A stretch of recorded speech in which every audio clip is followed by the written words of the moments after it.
Hello, everyone. Welcome to the Balanced Business Leaders podcast, hosted by yours truly, Claire Jones, owner of Liminal Clarity. We are a business development agency that helps small business leaders grow and scale without burning out.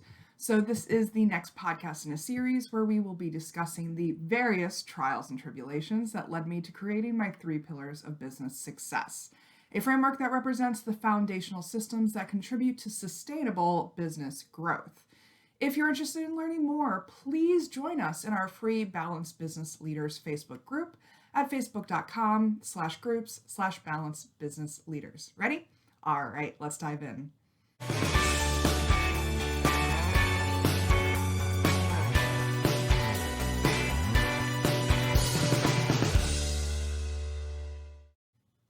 So I started this podcast as a way to tell my story, particularly when it comes to the many, many different lessons I've learned over the years when it comes to founding, developing, growing, and scaling small businesses. This particular episode is about the first step to creating effective processes and systems for your business, which is a solid business plan. These are important because you need to plan out all of the aspects of your business that contribute to long-term success.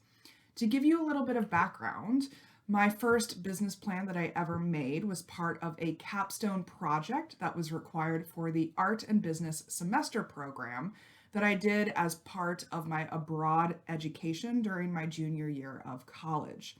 It was part of the Sotheby's Institute of Art in London, and as part of our schoolwork, we had to develop an art business idea that we were pitching to a group of investors who were basically our teachers posing as important bankers and financiers. It was a group project, so I wasn't alone in creating the whole business plan by myself, but it was a great introduction to what was required in order to conceive, plan, develop, and pitch a fleshed out business venture. My second opportunity to create a business plan was when I started my own first business about 4 years later. But this time I was doing it all by myself. And it was definitely much scarier because I felt like it was for real this time around.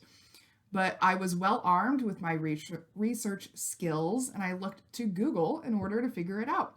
I put in the time, I did the research, made the spreadsheets, and then used it to secure funding. And it worked. I ended up fundraising around $30,000 with an additional $10,000 coming from my business partners. And that's pretty much how I started my first business. It was a brick and mortar general store devoted to local goods, so it required a lot of startup capital, as well as generated a significant amount of overhead on a monthly basis. Fast forward another 4 years, and I found myself yet again creating another business plan. This time around, though, it wasn't as in-depth or as formalized as my previous ones because it was for a service-based at-home business, which turned out to be Liminal Clarity.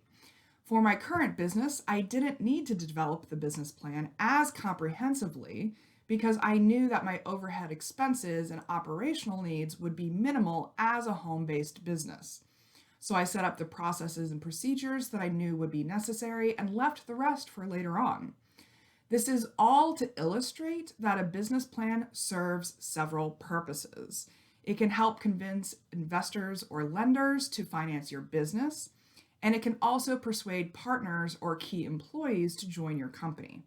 Most importantly, though, it serves as a blueprint guiding the management and growth of your business.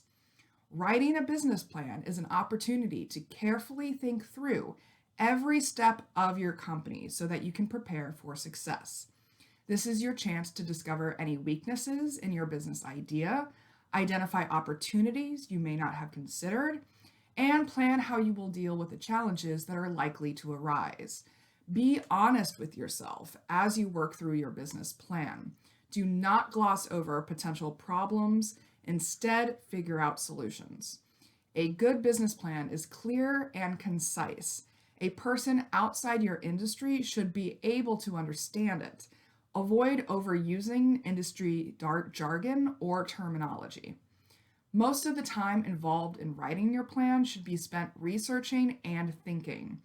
Make sure to document your research, including the sources of any information that you include. Avoid making unsubstantiated claims or sweeping statements. Investors, lenders, and others reading your plan will want to see realistic projections and expect your assumptions to be supported with facts. And I truly believe that a business plan should be a living, breathing document that you return to and update every single year, because things always change. The industry changes, culture changes, people change. Change is a constant, so you need to routinely tweak and adjust your plans accordingly. For example, many companies do their yearly planning around October, since that gives them a rolling 3-month runway into the new year. This is a perfect opportunity to dust off your business plan and update it. Personally, I block out a whole week in October where I work exclusively on yearly planning. I update my business plan, my cash flow projections, my strategic timelines for the upcoming year. So then when January rolls around, I already have my plans in motion and am prepared to keep the momentum going. All right, so starting with the basic outline of a business plan, there are 9 main parts. Number 1 is the executive summary. Number 2 is the company description. Number 3 are your products or services. Number 4 is your marketing plan. Number 5 is your operational plan. Number 6 is the management and organizational structure. Number 7 is your startup finances. 8 is your financial plan, and 9 are the appendices. Some other parts that are important to include also are a cover sheet with your business name and logo if you have one, a confidentiality agreement, basically a small blurb asking the reader to agree not to share your business plan information with anyone else, and a table of contents so that readers can navigate your plan easily. And remember to number your pages along with a copyright notice. You don't want anyone stealing your shit. Business plans tend to vary in length depending on how complex your business is. Sometimes they're a couple of pages. Sometimes they're upwards of 20 pages in length. The point is to clearly and concisely describe each aspect of your business so that you have a solid blueprint for how you're going to manage and grow your business. The main questions that you're trying to answer here are: what values does your business live by? What are the guiding principles that inform all of your business decisions? What is the long-term outlook for the business? What do you ultimately want to achieve with it? And what specific milestones will get you there? Who precisely are you serving? What does your business look like in the eyes of your consumers, your customers? What product or service does your business provide, and what result does it help your customers accomplish? What are your competitive advantages, and how do you plan to maintain your market visibility? How exactly do you provide your product or service? What are the exact steps, systems, support structures, people, or softwares that you need in order to provide a quality product or service? What does your financial forecast look like? What kind of financial support or systems do you need in order to be profitable and sustainable? And overall, what variables could make or break your success? How do you plan to manage them? If you figure out all of these factors ahead of time, it will be much easier to make decisions as you go.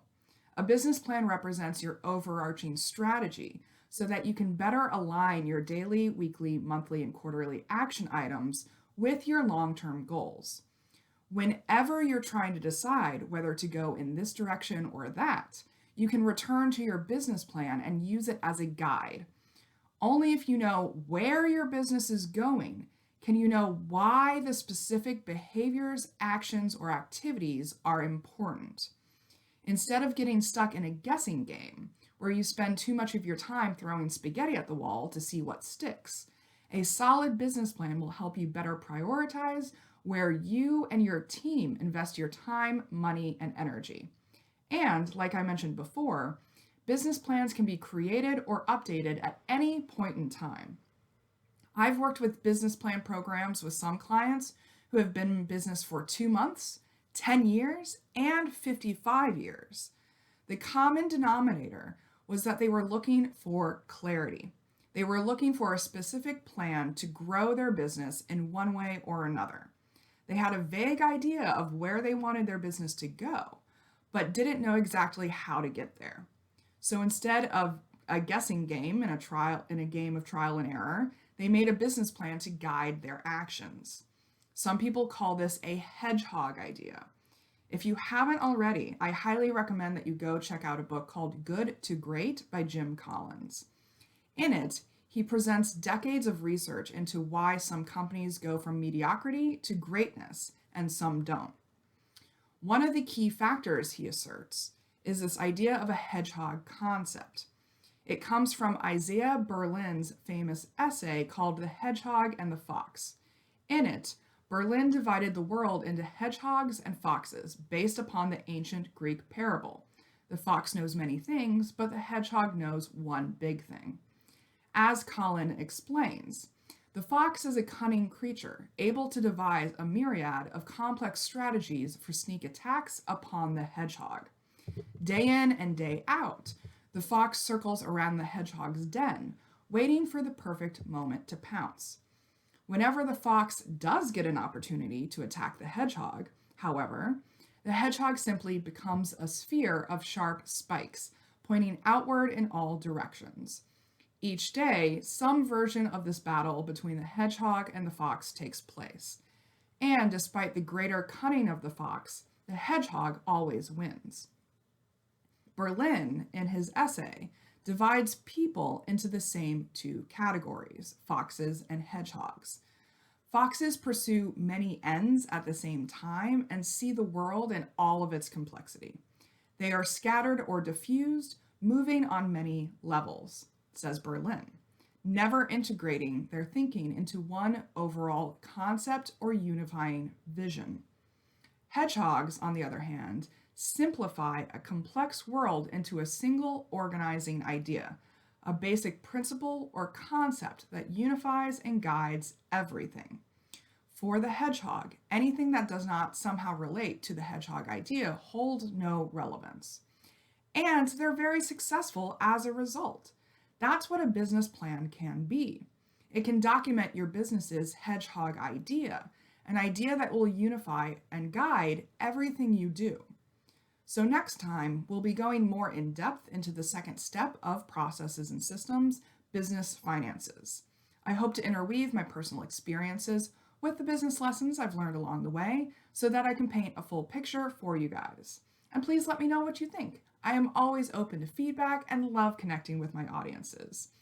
If you want to learn more, I personally invite you to join us in the Balanced Business Leaders VIP group program. In as little as 1 hour per week, you will walk away with a clear action plan to grow and scale your business sustainably.